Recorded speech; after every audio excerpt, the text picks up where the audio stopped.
ફક્ત બાળકો માટે.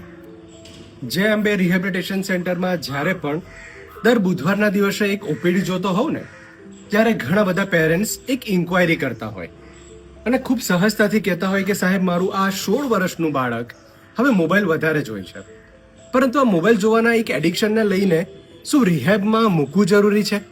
પણ એની સાથે ઇન્ક્વાયરી કરતા હોઈએ ને ત્યારે ધ્યાનમાં આવે કે બાળક તો 5 રૂપિયા, 10 રૂપિયા, આજે હવે 50,000 અને લાખ રૂપિયા સુધી માંગતો થઈ ગયો છે. ઘરનું એક પણ એવું વ્યક્તિ નથી અને સોસાયટીના અને સમાજના એવા કોઈ વ્યક્તિ બાકાત નથી કે જેની પાસેથી એણે રૂપિયા ના લીધા હોય. આવા કેટલાય કેસો જોયા છે અને આવા કેટલાય કેસો આ મોબાઈલ એડિક્શનથી ગેમ્બલિંગ ડિસઓર્ડર તરફ પણ જતા જોયા છે. આ ઇમ્પલ્સિવિટીને બાળક ઓછું નથી કરી શકતું અને ત્યારે 16 વર્ષ પછી રિહેબિલિટેશનમાં ફરી એ લોકો મુલાકાત કરતા હોય છે. આ બાબતો ખૂબ ગંભીર છે અને સમજવાની જરૂર છે ફક્ત બાળકોમાં.